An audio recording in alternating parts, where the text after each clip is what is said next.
نہیں کرنا چاہیے۔ ایک ایک ووٹ اہمیت رکھتا ہے اور ایک ایک ووٹ کی بھی بڑی قیمت ہے، اس لیے اپنے اس حق رائے دہی کو پوری طاقت، پوری قوت، پوری ہمت کے ساتھ میں استعمال کرنا چاہیے۔ اور یہ بات بھی اچھی طرح یاد رکھنا ہے ہم سب کو کہ یہ حق رائے دہی، یہ ووٹنگ، یہ جو ووٹ ہے یہ گواہی ہے، اس کو شریعت نے گواہی قرار دیا ہے۔ گواہی بیچنا جائز نہیں ہے، کوئی اپنی گواہی بیچ نہیں سکتا ہے۔ گواہی بیچ کر جو پیسہ حاصل کیا جاتا ہے وہ حرام ہے، ناجائز ہے۔ اس لیے ہمارے گھروں پر آ کر کوئی ہمیں 500 روپے دے کر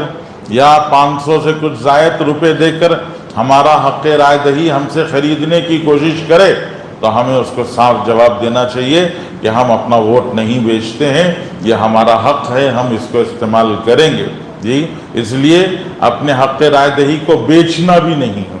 لاپرواہی بھی نہیں کرنا ہے کہ اگر ہم نے گواہی نہیں دی، انصاف ملنے کے بجائے آدمی پر ظلم ہو جائے گا۔ ہم ایک آدمی کے معاملے میں ہم کچھ جانتے تھے، اگر ہم گواہی دیتے تو وہاں انصاف کا فیصلہ ہوتا، ہم نے گواہی دینے میں لاپرواہی برتی تو منصف اور جج نے یہ حق کے خلاف فیصلہ کر دیا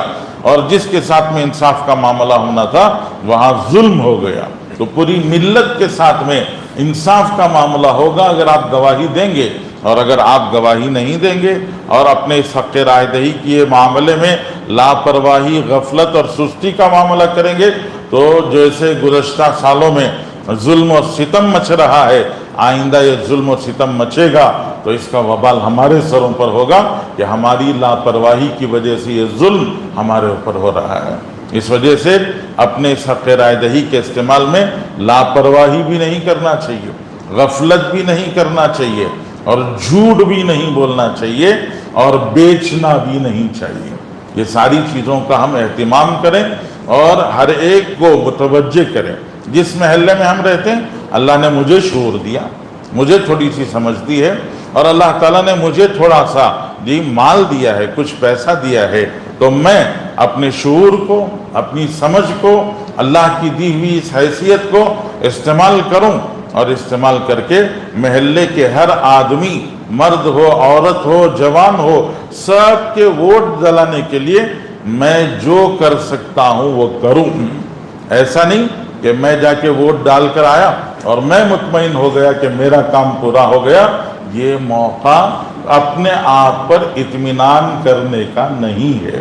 یہ ماحول اور موقع صرف اپنا کام پورا کر کے مطمئن ہو جانے کا موقع نہیں ہے۔ دن بھر کی ایک بے چینی ہونی چاہیے، خاص طور سے ہمارے نوجوانوں میں، کہ ہمارے نوجوان دن بھر بے چین رہیں جی، حرکت میں رہیں، یہ دیکھتے رہیں کہ کس گھر کے لوگ ووٹ ڈال چکے ہیں، کہاں کے باقی ہیں، کہاں معذور لوگ ہیں، ان کو سواری کی ضرورت ہے، ان کو کسی مدد کی ضرورت ہے، ان کو کسی سہارے کی ضرورت ہے، ان کو کسی طرح کے کسی نہ کسی قسم کے سپورٹ کی، ہیلپ کی ضرورت ہے۔ مجھ سے جو ہو سکتا ہے میں وہ کروں گا، اور انشاءاللہ 100% ووٹ دلانے میں میں اپنی پوری طاقت، پوری ہمت، پورا جذبہ اور پورا حوصلہ استعمال کروں گا۔ اور یہ بات یاد رکھیے، ہم جو آپ کو جمعہ کے خطبے میں آپ کے سامنے یہ عرض کر رہے ہیں تو یہ دینی فریضہ، اسلامی فریضہ سمجھ کے آپ کے سامنے عرض کر رہے ہیں۔ یہ کوئی دوسری غرض سمجھ کر یا دوسری غرض ہونے کی حیثیت سے آپ کے سامنے نہیں عرض کیا جا رہا ہے، یہ ہم اپنا دینی فریضہ سمجھ کر آپ کے سامنے گزارش اور عرض کر رہے ہیں کہ اس کی اہمیت کو سمجھیں، ضرورت کو سمجھیں، اور پوری حوصلہ مندی، پوری سمجھداری کے ساتھ اپنے اس حق رائے دہی کو استعمال کریں۔ اللہ سے دعا ہے اللہ تعالیٰ امت کے حالات کے بدلنے میں ہمارے اپنے تدبیر کو بھی اللہ تعالیٰ ذریعہ بنائے، اور اللہ امت کے لیے اور ملت اسلامیہ ہندیہ کے لیے خیر کے، عافیت کے، امن کے، راحت کے حالات لانے کے اللہ فیصلے فرمائے۔ وآخر دعوانا ان الحمد للہ رب العالمین۔